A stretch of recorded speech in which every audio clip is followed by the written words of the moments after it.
Hey, what's up, y'all out there in TV land or Twitch land or whatever we're doing today? My name is Dark Lord 100, aka Double KK Double. I am the host of the Cheap Pop Podcast and the Classroom, as well as your favorite music show, KD5P. I'm here to tell you about the Live 365 lineup that we have coming up starting on February 3rd, Monday, February 3rd.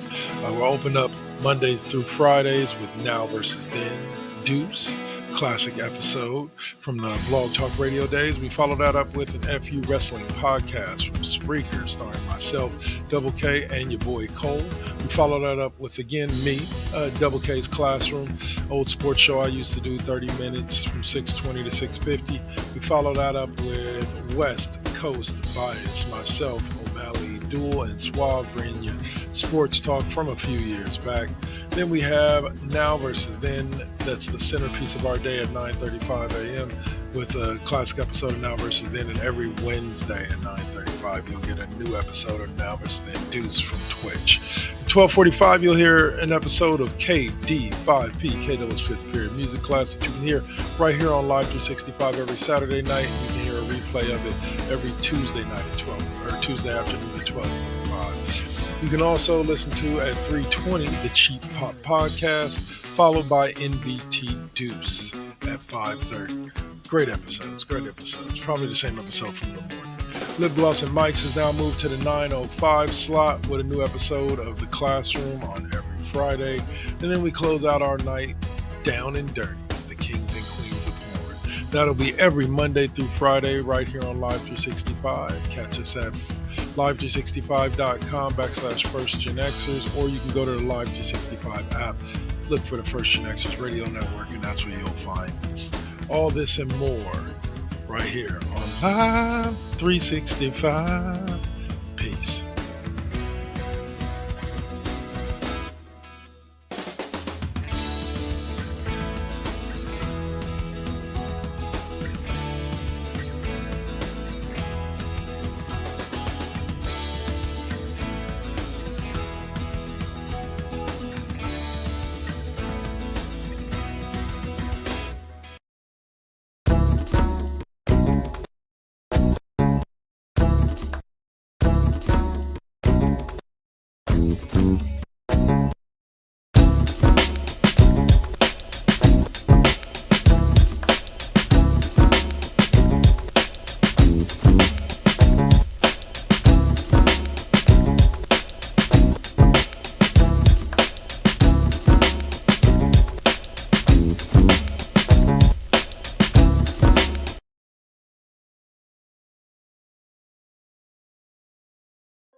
All right, and it's Double K back with you again, host of the Cheap Pop Podcast in the Classroom, also your favorite music show, KD5P, and I'm here to talk to you about the Saturday and Sunday lineup.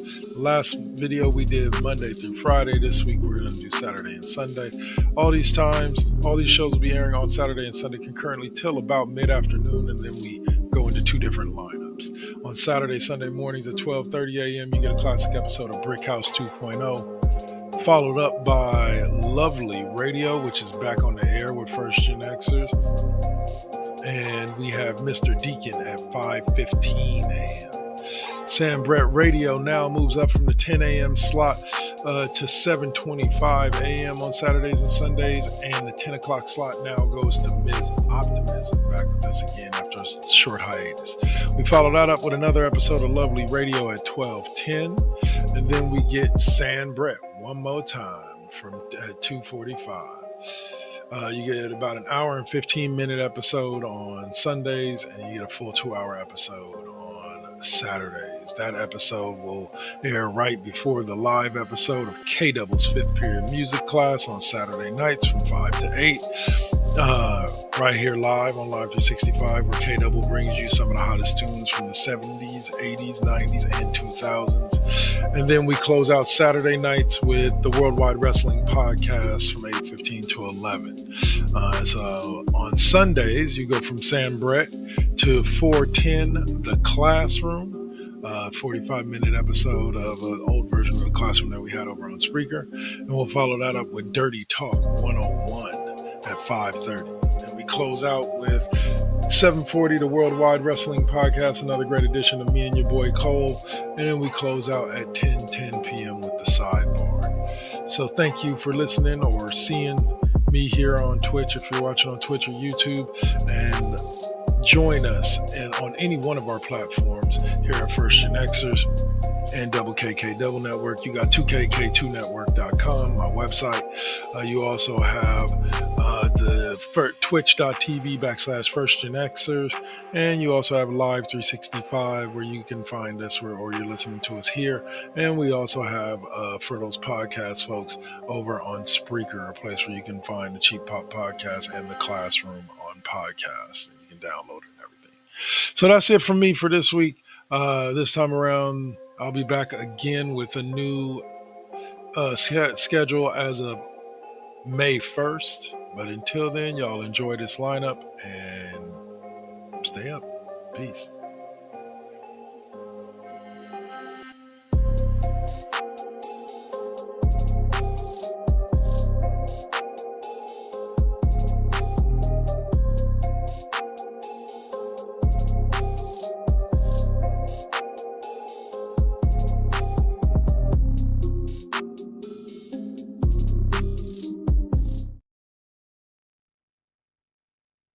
All right, welcome back. Sorry guys, yeah, we had a little bit of problem with the internet. Was able to fix it there during the commercial break, and now we are back full force. Thank you guys for joining us again. All right, so we were kind of done with the NBA. We're gonna move a little bit on to the NFL, to some foosball, as what's her name would say, Kathy Bates would say, foosball is the devil. It's been a lot of craziness going on over the last week. And where we're going to start out is where we ended and what we were talking about right before we came on air. And that is we're going to start in Chicago. Where the Chicago Bears have took it upon themselves to decide that they want to be a real football team. Now that they have a real quarterback, they want to be a real football team. And they went out and traded for the Chiefs, I want to say left tackle, Joe Tooney. And I forget who else. I forget what the guy with the other team, it was a guard. I forget which team he came from. But they're focusing on their offensive line. And word is that they're planning on using their first-round draft pick to draft an offensive lineman as well, to bring in one of the best offensive linemen as well. So, man, the Bears are looking to take care of Caleb Williams, and I like it. Well, they need to. That's a generational dude. He's an investment. You have to protect your investment. Amen. Not fucking rocket science, folks. And that's the thing with it is like you have to invest money to invest your, like I'll give a prime example. I talk about the 49ers. 49ers invested a lot of money re-signing Trent Williams. Why? To make sure that Brock Purdy's blind side was protected. Period. Like that was the whole purpose. They paid a lot of money. Now, mind you, they've gone back and restructured the deal a couple of times now. But Trent's he still gets the money because even when they restructure, it's normally turning money like later on down the road into money now, so that it just takes an instant hit. Like so if you look at every team, the Eagles, their offensive line is amazing. The Lions, their offensive line is amazing. The Chiefs, well, they didn't play amazing, but they'll revamp. Generally speaking, they're a pretty good offensive line. The Bills, good offensive line. You got a good offensive line when you never hear about your quarterback being on his back, even if he is on his back, because he doesn't get sacked that much. Yep. So all of these guys. That was definitely not the case for Caleb Williams this year. No, nowhere near it. But maybe it will be next year, and maybe we'll finally see the Bears do what everybody thought they were going to do. And so congratulations to the Bears on making some great moves. Ben Johnson, you're starting out good, brother. Let's see where you can go with this. You got a tough division that you're in with the Lions, the Vikings, and Green Bay, already 10-win teams. Uh, and then we go over to Washington because we were talking about Jalen Daniels and Caleb Williams off air earlier, and Jalen just got himself a shiny new Jaden, toy to play with, or Jaden, Jaden, Jaden, Jaden. I thought his name Jaden. was Jalen Daniels. My bad. No, it's Uh, Jalen Hurt Jalen and Hurts. Okay, Jaden Jaden, Daniels. Jalen Yeah. and Jaden. They played each other in the Y- conference championship yes, they did. Not game. well, but they did. He's got a. I wouldn't call it shiny new, a gently used toy to play with in Debo Samuel. A gently loved. Yeah, gently loved. Yeah, Uh, yeah. okay. Um, now here's where I'm going to say this. People always talk about ownership. People always talk about management. People always talk shit about ownership and management when it comes to trades and shit like that. I don't want to hear that shit about John Lynch and Jed York. Why? Because they could have stalled, and if Debo Samuel and made Debo Samuel a post June 1st release, and they would have saved a lot of money. Okay. Instead, they traded him now for a fifth round pick and took a $31 million hit to their cap this year. So they went from having like, or no, not 30, no, sorry, not 31 million, 19 million. Dead money hit because they went from having 50 million over the cap or under the cap to with the increase in the cap to having 31 million. And they did that because he wanted to go. They did that for him because they gained nothing by trading him. So they gained a fifth round draft pick and they took a fucking $20 million hit to their cap. That shows that they had his best interest at heart. Uh, so when it comes to that, and I've watched them do this a couple of times with players, where they've let players go or they moved on from players when it wasn't necessarily in the team's best interest, but it was in the players. More owners need to act as such. If it's not, let's move over to Cleveland since we're talking about that. I want to know what Twilight Zone shit went on in Cleveland. Because a week ago, Miles Garrett was like, I'm out of here, wrote a Get peace me out the letter to fuck out Cleveland. of here. Give I me, I don't want to want go to be contend. here. All of it, the Hazlitt says, we're not trading him. Period. We're not trading him. All of a sudden today, this morning, I wake up and Miles Garrett has signed a contract that makes him the highest paid non QB in the league at like close to 40 million a year for 3 years um, with the Cleveland Browns. Like, oh, okay, okay, works for me. Well, he talked a lot of shit, but I think at the end of the day, he got what he wanted to get. Yeah, he wanted to get paid. Yeah, They he all want wanted to to get get paid. paid, And speaking of which getting is paid, go ahead. understandable. Oh yeah, I was But saying, speaking of getting paid, that boy Josh Allen. Yeah, I think that bag's getting heavy. But they say when the bag's full of money, it's never heavy, right? Uh, right, but 5 years or was it 6 years? 330 million. Yeah, I they haven't. had, they had to do something after that ridiculous contract that Dak got. Yeah, no shit. No There's shit. no way on earth that any of these quarterbacks at this point who are getting new contracts should get anything less than what Dak got. Yeah, I would agree. Except, I'm sorry, like I think with incentives. No, sorry, I'm thinking about my boys like with the Niners. Like, fuck, dude. Like, I love Brock, but 50 million a year. Like, I understand that's what the market Yeah, dictates. I'm right. hoping that he's a different boy. I I get that, but the thing is that when you look at them compared to each other, not just what the market Oh dictates, yeah, it's like if I'm that quarterback and somebody's trying to give me less than Dak Prescott, are you fucking kidding me? That man can't even get you out of the fucking wild card game. I'm taking you to the Super Bowl. well, I'll ask him the same way that the Patriots asked Tom Brady. Do you want $50 million or do you want a few Super Bowls? Because Uh, you take a little less, that leaves us more to be able to keep a solid team around you and be able to help you win a Super Bowl. You ham up our cap like Dak Prescott did, and you're gonna live a Dak Prescott life. Except for that was really easy for Tom Brady to say Yeah, because he was winning Super Bowls and getting paid. yeah. Like he was the face of the NFL. His experience is not a lot of other quarterbacks' Well, experience. the reason why I say the Tom Brady thing is Tom Brady should have been the first quarterback to ever make $50 million. With Mhm. his resume, he should have been the first quarterback. And I'm pretty sure there were discussions in the high 30s, which would have been the equivalent of today's dollars of 50, in the high 30s during his time. And he a lot of the time said, nah, 25 is fine, like 2025 is fine. Not to say, not, okay, we're not sneezing at $25 million a year. Right, That's still a lot of right. money. But Tom Brady really should have been later in his career the first 40, $50 million a year quarterback. But he Mhm. chose to take less so that they could keep a team around him.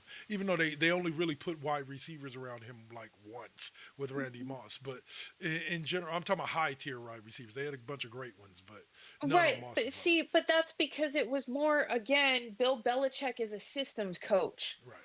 right? So every position, even Tom Brady's to an extent, Yeah. was plug and play. Yeah. I We can can move put on from it. anyone into this space and we'll do something. Yep. So, and yes, it did help to have him at the helm, but and I get what he's saying, and Yeah. that there are people, but it also depends a lot of where you are at in your Yeah. career and In your what you've career. gotten Right. up into this point, right? Right. Because Brock Purdy is at the point in his career right now where he should be getting a hefty And I agree. contract. And I agree with that 100%. Again, it's not whether or not he deserves it to me. It's a Right. matter of if I'm in his position, I'm like, we really have this opportunity to not win just a Super Bowl, but to win Super Bowls if we can keep this team together. So me He would taking have to believe that though, and like that's yeah, well deep in his bones. right. He may not feel that way right now because And there who could knows? be some thoughts internally, right, that we need a few more pieces before, Yeah. or I'm not saying he wouldn't be at that point by the time the season starts or what have Well, you, Sans but injury, he's gotten to the Super Bowl with the team we have now. You know what I'm yeah. saying? Sans injury, he Yeah, has like but so. you're also coming off of a year with a lot of injuries on Yeah, the team. And what is that going to look like for you guys this season? yeah, What is having guys who have are just post rehab or still somewhat rehabbing yeah, going to look like for the team? That's a huge part of yeah. it for you Well, guys this right now. let's say this year, regardless, I doubt he's making over like 15, 16 million. Yeah. Like I Yeah. think that first year, like we talked about, the Niners have been excellent for years at working cap magic. So I definitely think that first year he's going to come in somewhere like 17 to 20, and then we'll take the spike next year once Debo's money is off the books, and Right. we still have some room to work with, but or they still have some room to work with.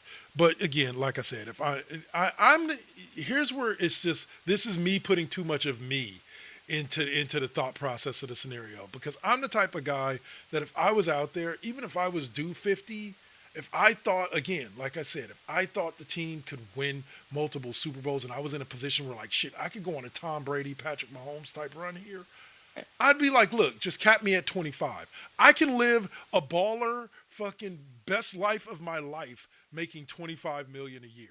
Maybe towards the end of the contract, throw me a 30 a year making 30 and a year making 40. But right now keep it at like 20, 25, and then we can restructure when we get down there. You know, Right. in the It's name of keeping some of these guys around me here. and that is true. Yeah. And I get that and it's valid, but some of the big money part of it isn't even actually about the money itself. Yeah. It's about what it It's symbolizes. yes. Yeah.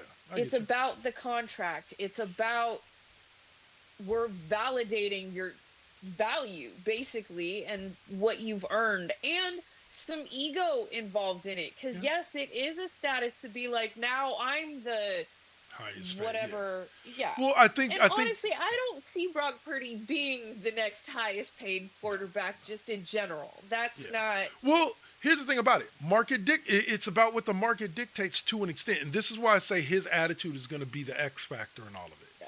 You know what I'm saying? Because the Niners are going to approach him with what they think is a fair deal. They're not going to short him. They understand he deserves to be paid with all that he's done since he started becoming a starter, and they want to keep him. So they're going to offer him a contract where he's going to get paid. But I just don't. I don't think it's going to be in the 50 range. I think, and here's the reason. My final reason why. Before we move on to some of the other topics, uh, is last year he had an opportunity to say, "I'm him," and we went what 8-9. You know what I'm saying? Like he lost a lot of his weapons, but that's supposed to be the time when you shine if you're using the Right. barometer of Tom Right. Brady. You know, Right. so and this year he did okay. And I gave him leeway because, like, okay, you didn't have this compared to your previous seasons. You had more healthy people, so I'm not going to compare it to your previous seasons. But bro, is this is what we're going to get if we start losing some of those key players? Is this what we're going to get? Like, are we going to get just above average guy? So okay, if that's Well, the case, because then then it's not about you, the quarterback. It has nothing to do with your talent. right, It's who's around you right. that makes you, Now, rather don't get me than wrong. you make who's around you. And I think that's what it proved. Is it proved that in the right, like I'd say 28 out of 32 quarterbacks in the league.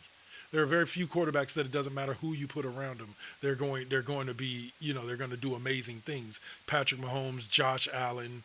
I don't even think Jalen Hurts has proven that if you don't have an all-star team around him, he's going to perform at a high level. Like Jalen Hurts has proven that if you put an all-star team around him, he can go win you a Super Bowl. But he hasn't proven that if that team falls apart, injuries, so on and so forth, he can still guide that team to a playoffs or a championship. I mean, I think that the same can be said for Patrick Mahomes. Yeah, yeah, yeah.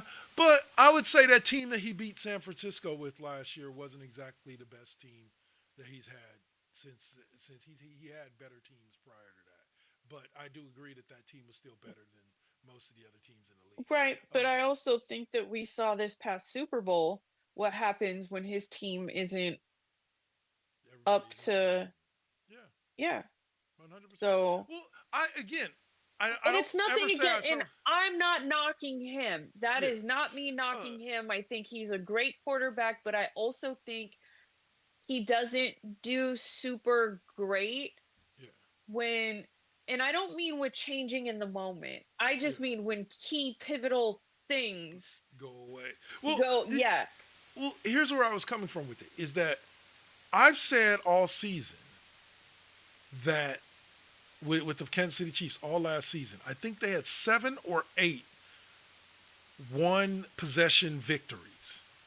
And I said going into it, I was like, this is not that team this year. This is not that team that won last year, the team that won the year before that. This is not that team.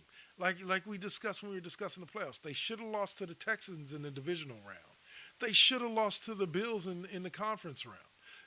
But they scraped by, and then they just ran across Philly, who was a fucking buzzsaw, and they just never recovered. But that team, the way that they played, to me, really didn't deserve to be in the Super Bowl. Like they had kind of lucked and stumbled their way into being there. Yeah, And so, it was a lackluster performance to get yeah. there, all like eh, all the way around. I don't disagree with that. Uh, and so yeah. Now moving forward with some of the other ones.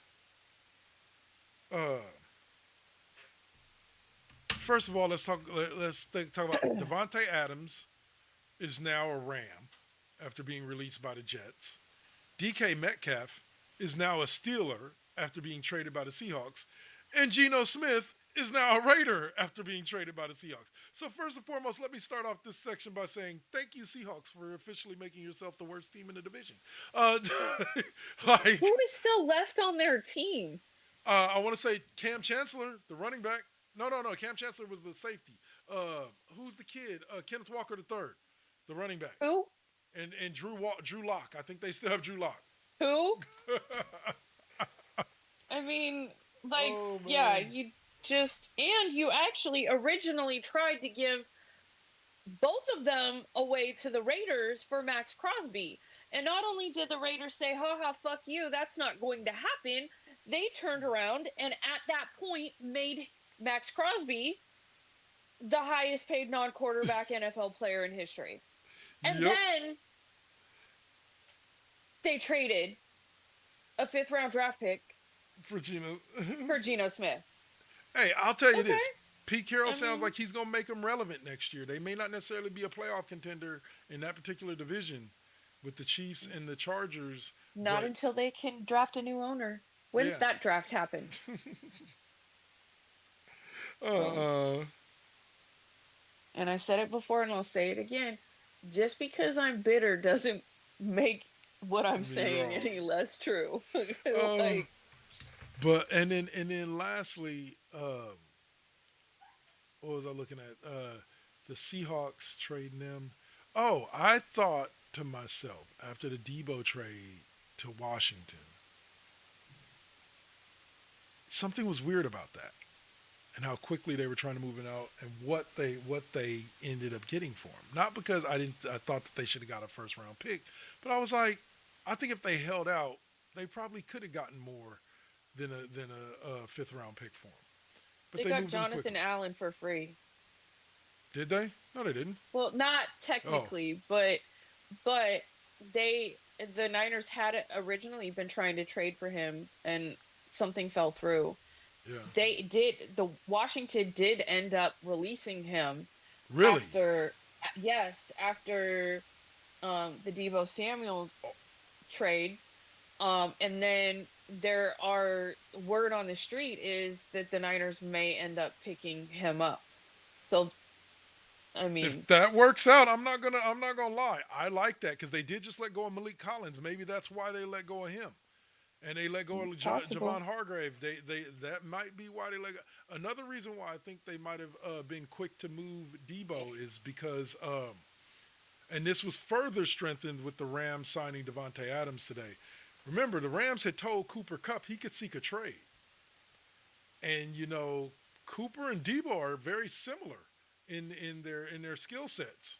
So bringing in Cooper to replace Debo might be a move that the Niners are willing to make. You Yeah. know, so we'll see. Like I'm here for it, but wow, there's a lot of movement going on, and there's a Yeah. lot of people staying right where they are, like Miles Garrett, and I want to say Bobby Wagner staying with Washington, and so but That I'm here for that it. Miles Garrett is one where I'm like he bluffed and it worked out for him. Yeah, pretty much, pretty much. He And, bluffed, they caved. and one the last thing that we were talking about as well right before we came on air that I wanted to bring up before we close out the show is Joey Bosa has been released by the San Diego Yes. Chargers. And there is He a may just be headed up north to come on, reunite with Bosa. his brother. Come on, Bosa. It didn't work out with Chase Young and your brother on opposite sides, but I sure as hell would love to see the both of you. And Leonard Floyd there too. Reunited and it feels so good. uh, I'm sorry. she, That was painful for yes. everyone. But I tell you, like I'm here for it. Like Bosa and Bosa, and then you have Leonard Floyd as well, because you could now with Bosa being a little bit older, you can rotate him and Leonard Floyd out of that opposite side. Leonard Floyd had 8.5 sacks last year too. I didn't even know that. And then if they don't let them land Jonathan Allen and Joey Bosa with Robert Saleh back helming the defense. It's gonna be difficult for a lot of Which teams this year. almost leads you to believe that that's exactly the direction that they're going. Oh yeah, and they just picked up a kid Trey Henderson or Williamson off of waivers, a cornerback that fits from the Rams that fits Saleh's style. Hold on, let's see. Joey Bosa is keen on the idea. Where was it? And Mama Bosa Oh, specifically Trey Tomlinson. requested it. Yes. She, if she wants to see her boys in the red and gold. She has literally said, uh, I'm tired of being Donna Kelsey. and having to split and go to two different places. Yep. Oh, At least with her, it was a little bit easier just because they're in the same state. Yeah. But still, though, any day that the Niners and Chargers had a game at the same time was hell. Yeah. And that was a lot of days. To say. But no, and I would love to see it because of this.